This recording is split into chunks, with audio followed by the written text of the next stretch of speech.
We've spent a lot of time talking about the Florida Gators offense lately, but now we're going to talk about the thing that actually wins championships.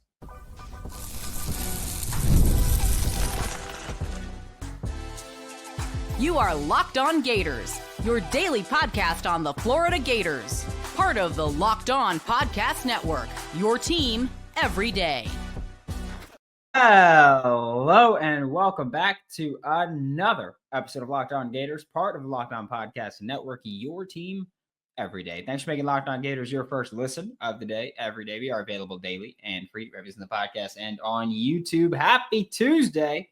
I'm Brandon Olson. Find me on Twitter at WNS_Brandon. Find all my written work with New York Giants on SI. And like I said, we're going to talk about the thing that actually wins championships right now, which is defense. If you disagree, you're wrong, and that's okay. You're allowed to be wrong. It's cool. But the Florida Gators defense is something that we haven't talked much about because we've been focusing so much on the offense. You know, DJ Lagway being the superstar that he is, Russ Callaway being promoted to OC. We'll see how much that actually means and how much weight that actually holds. But the defense is the main thing that helped the Florida Gators end the season on the winning streak that they ended the season on, right? It's what helped turn the season around after that first bye week. It's what really changed the tune and the tempo and the pace of the season for the Florida Gators. And I'm curious to see how much of the defense changes in 2025. Okay. We have never seen a Billy Napier team have the same defensive play caller 2 years in a row. This will be the first time that happens. Okay. And under Patrick Toney in year one, he then went to the Cardinals. He was basically he was given the boot. I'm gonna be honest with you. He was basically told, hey man, like it ain't working out. That's why he went from DC to safeties coach. So he's gone. Then Austin Armstrong comes in. Well, after his first year, you hire Ron Roberts. You say, Austin's still going to call the defense. Ron's just here to help. And then Ron Roberts ends up being the defensive play caller. Austin jettisons to Houston. Okay. So now Austin is at Houston. And again, he wasn't exactly welcomed back. Okay. I've said this before and I've been completely honest with it. I don't care about it. But I've said this before. I got a message from someone that's worked with Austin the day he got hired. And it was, hey, Austin's a genius, but he's a giant flaming a-hole. And so that's what it is. And look, we know that there are plenty of reports about people not being thrilled about working with Ron Roberts. So maybe it just comes to being a defensive mind, right? Maybe that's the approach. You know, Vic Fangio just won a Super Bowl and everyone thinks he's an a-hole too. So there's that. But the Florida Gators defense in year two under Ron Roberts could open up quite a bit. I'm also interested just to see what changes are made because this is no longer like in 2023, it was an Austin Armstrong defense. And in 2024, it was an Austin Armstrong defense with Ron Roberts changes and Ron Roberts calling the plays of an Austin Armstrong defense. And then this year, it's going to be a Ron Roberts defense. Okay. And this is the happy medium that I think a lot of people have been looking for, at least from a defensive scheme standpoint, where Patrick Toney in 2022 was super conservative as a play caller, right? Then Austin Armstrong in 2023, super aggressive as a play caller, right? Those were two opposite ends of the Ron Roberts spectrum, okay? Don't forget, both of those guys, Patrick Toney and Austin Armstrong, are Ron Roberts people. They are. That's just how it works, right? Ron Roberts, again, no matter what people feel about him personally or his character or anything like that, he is one of the more influential defensive minds of the past, 15, we'll say. I was going to say 15, 20, but 15 years. At Delta State, he did a lot. Pete Golding, Ole Miss's DC.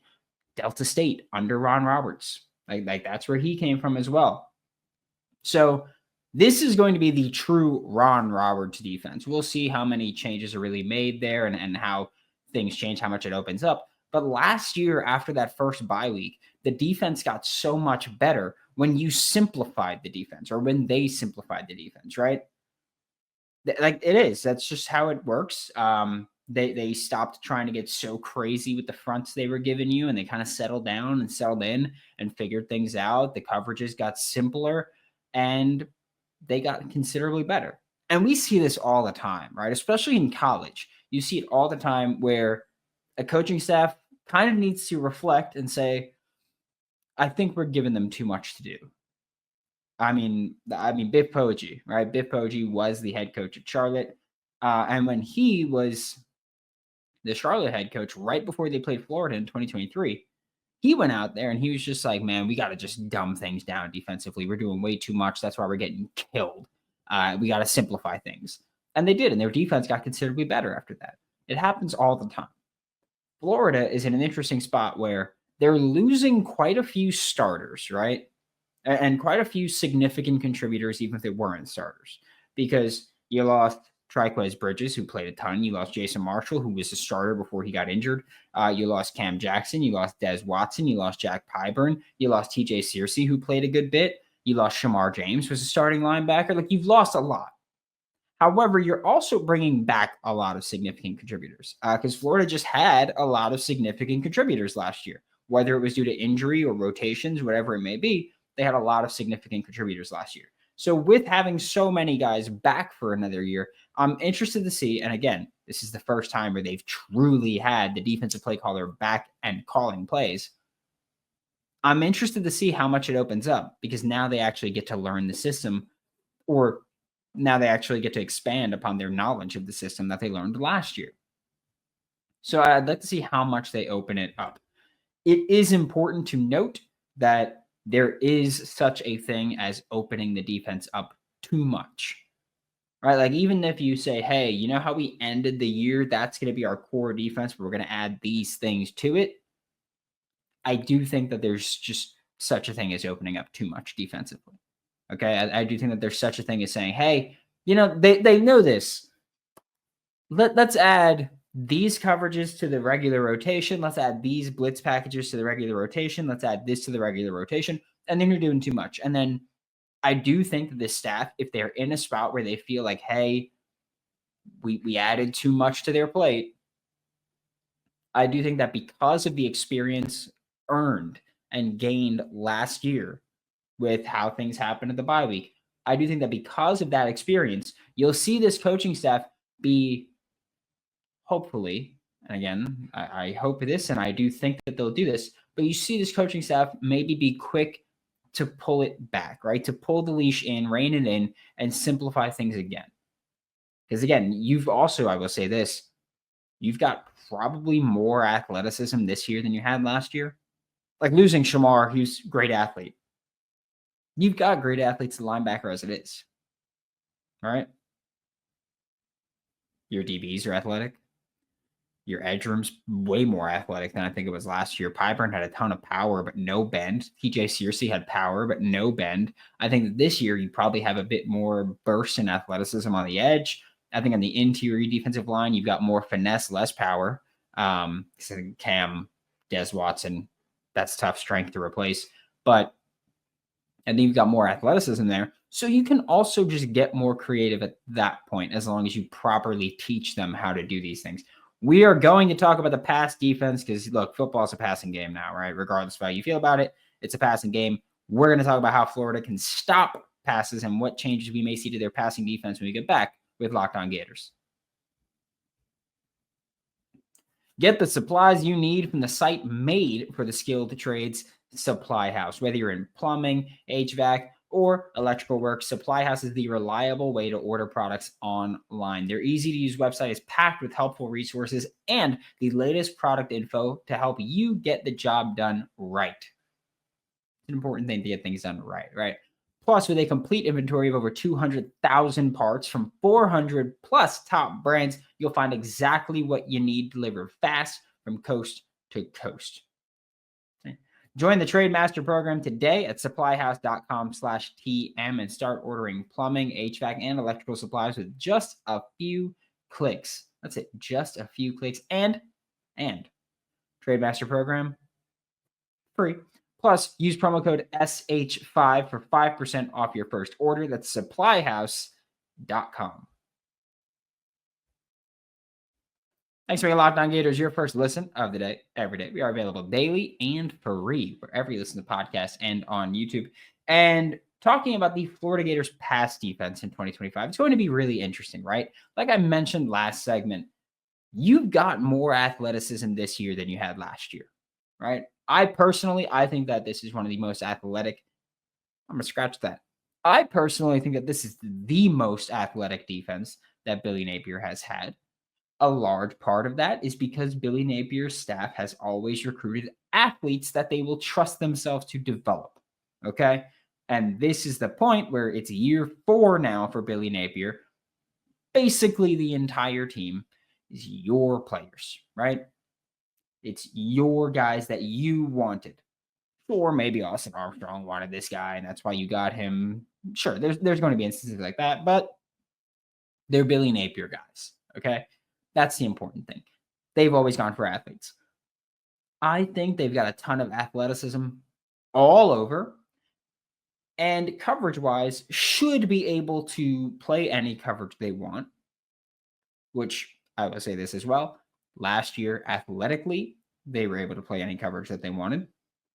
However, I think one area where that opens up maybe is that now you can disguise things differently because of your athleticism, which may sound a little ludicrous, right? But if you've got athletic safeties that you can show too high and rotate down the cover 3 or play cover 1 and not be concerned about stuff like that, like not be concerned about, is he going to be able to get there in time?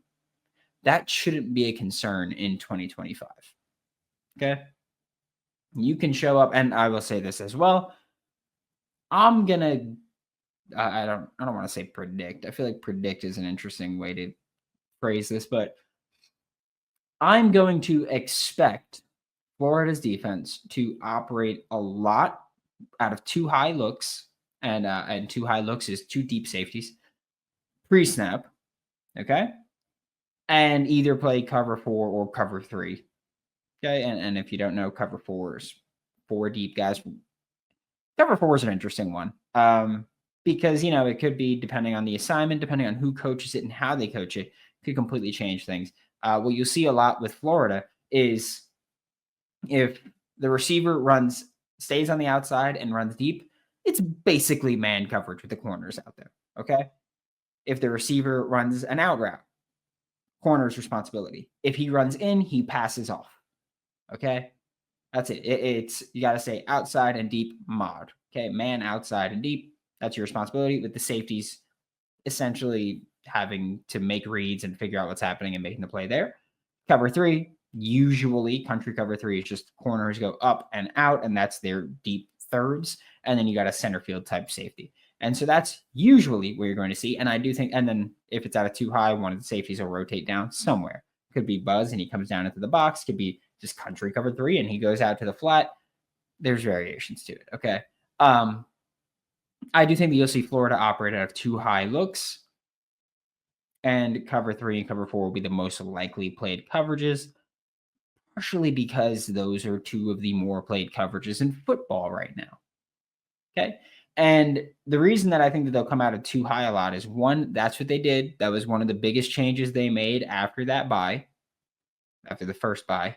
Got to get used to that one. And 2, this is an era of football where the passing game is built on reading high to low, okay? It's built on reading the deep pass first, see what opportunities may open up there, and then coming down. Okay? So you play 2 high and you limit those deep passes. You take those deep passes away, and then hopefully by the time the quarterback gets to the low reads, your pass rush is there. That's the ideal world, right? We're going to play 2 high, take away the deep stuff, and then by the time he even makes his read to get shorter, we're hitting him. That's the way it works. So in an era where defenses play that 2 high to limit that, again, and that's also where the quarterback takes the next step. That's where it was Patrick Mahomes. He's the guy I always use for this because, well, multiple-time MVP, Super Bowl winner, all that stuff. Patrick Mahomes is the guy I use for this because when he was younger and getting started, he had his first huge year where he just went off, right? And then he had that next year where he really slowed down production-wise and or film-wise, really slowed down. Part of that was because of all the 2 high looks that defenses were giving him. They were taking away the deep stuff, and he was looking for the deep stuff. And so what did he do? He made the next adjustment that made him the best quarterback on the planet, which was he started attacking underneath more.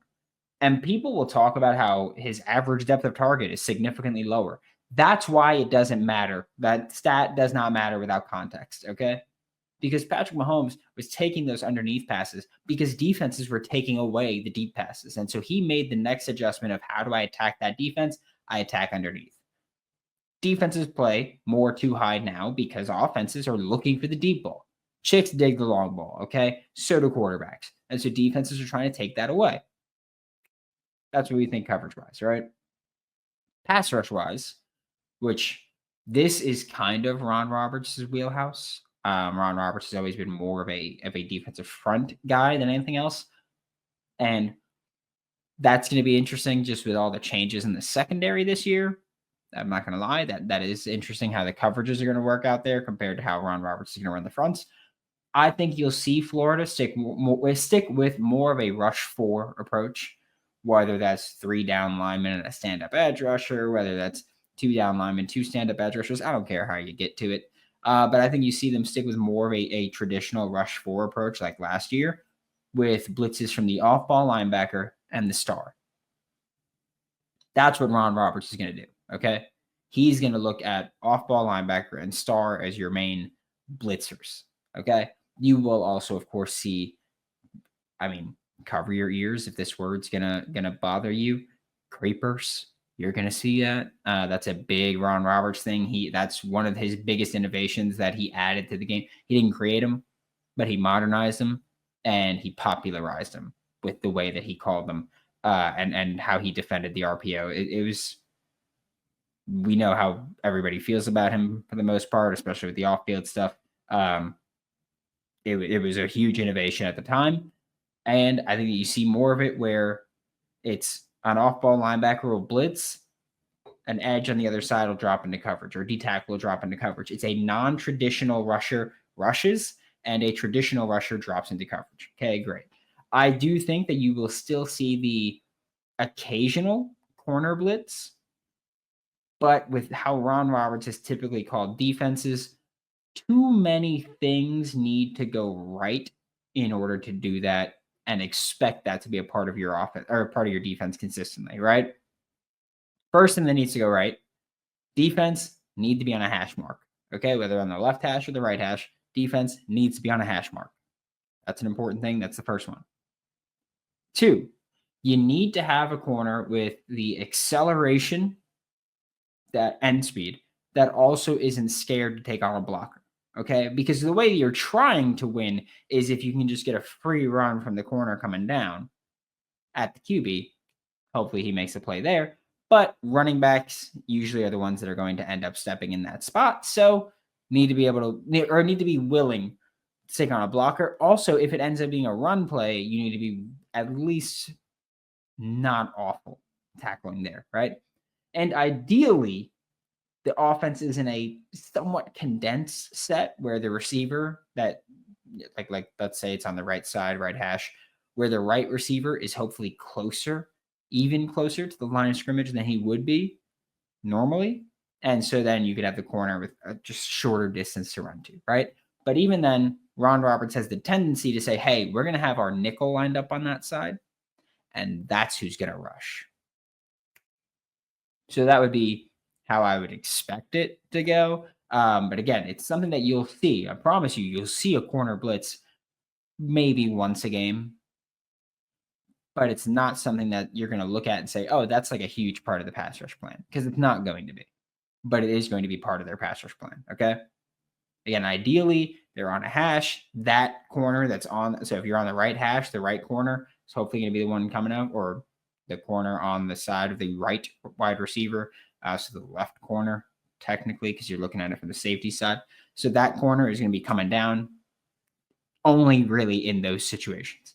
On the hash, hopefully receiver condensed, and with a corner that has the burst to do that. Jason Marshall was fantastic at that. That's one area he thrived. And from the star spot, Sharif Denson was fantastic at it as well. So expect to see him do it as well, because if he's good at it, why not have him continue to do it, right? We're going to talk about the Florida Gators run defense when we get back with Locked On Gators.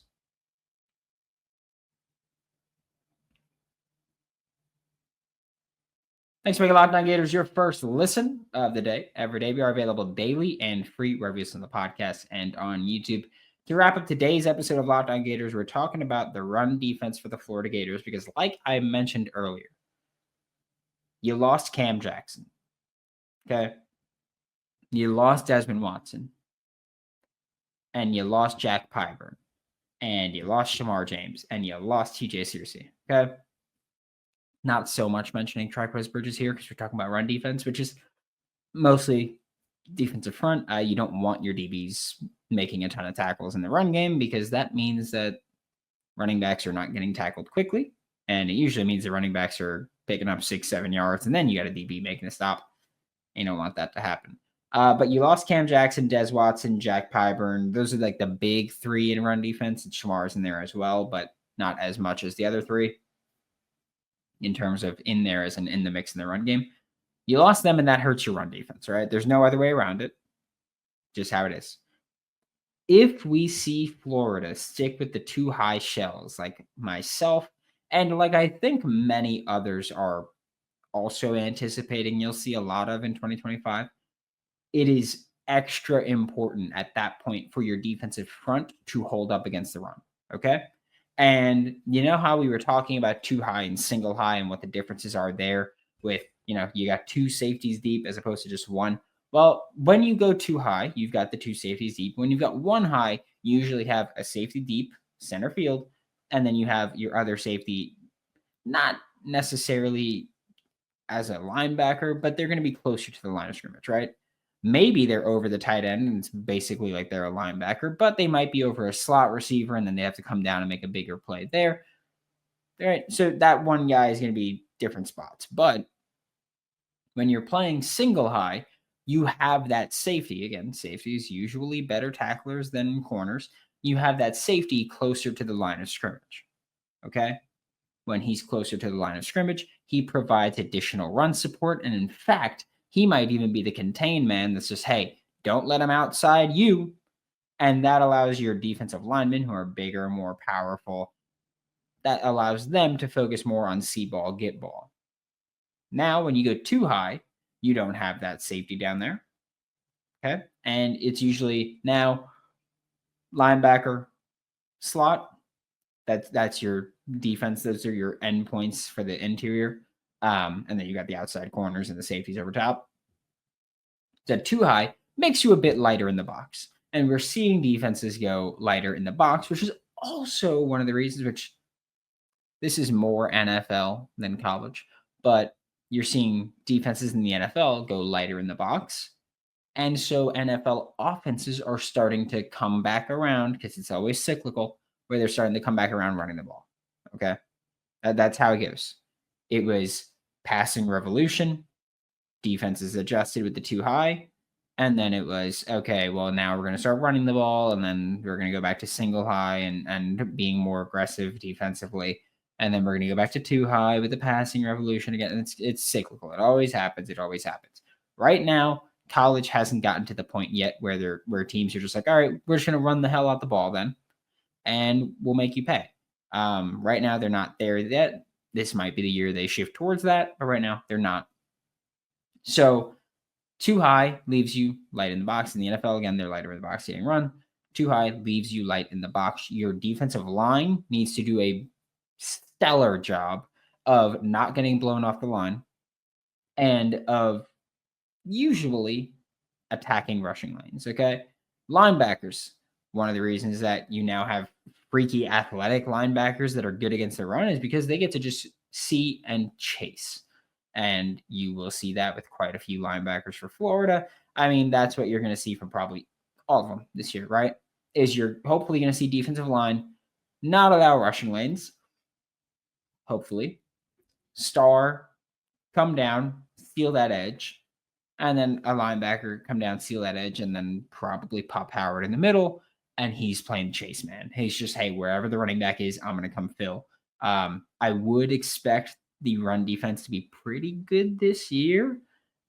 just because I think Ron Roberts is really going to hammer that home. Again, he's a defensive front guy. Run fits are probably going to be an important part for him to focus on this offseason, especially because when they went to the too high looks last year, their run defense did get worse, okay? Which is not surprising. Again, you go too high, that's expected. So you see that. And one of the reasons that we see defenses across all levels now feel more comfortable with saying, hey, our nickel or our star is going to be a corner safety hybrid role, because you're usually now, with the too high looks, that's usually your closest DB to the action, to the line of scrimmage. You need to be able to stop the run.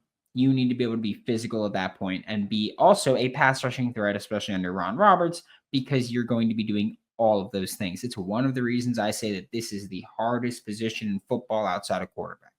It's playing that nickel spot. I've said it a million times. I'll say it again. I played corner.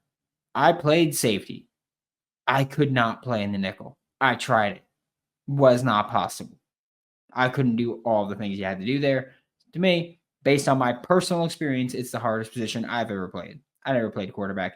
It's the hardest position in football outside of quarterback, in my opinion. I think there's too many responsibilities, or not too many, so many responsibilities that you've got to be an elite football player to play that spot at a high level. I think Florida has that right now. I will say that. But I think run defense, it's going to come down to also you're going to have just, I think, more athletic defensive linemen, which should hopefully lead to more shooting gaps. And if you have, Caleb Banks, Jamari Lyons shoot through the A gap and tackle the running back immediately, that would be ideal, right? Less space eating, more trying to blow things up. However, that also leaves you open to more cutback lanes, in which case linebacker play that much more important, right? If your D-line shoots through and there's a cutback lane because the D-line overshot it, then your linebackers need to be able to come up, adjust, and make a play. Not going to be easy, but it is their job, and we expect them to be really freaking good defensively this year, right? There's absolutely concerns with all the players lost. But you've also got a lot of significant contributors coming back. Big if you're going to actually be the college football playoff team that you can be in 2025. Thanks for making Locked On Gators your first listen of the day. Every day, we are available daily and free wherever listen to the podcast and on YouTube. We'll be back tomorrow, talk more Florida Gators football for Locked On Gators. I'm Brandon Olson. Don't forget to follow me on Twitter at WNS_Brandon. Find all my written work with New York Giants on SI, and I will see you all next time.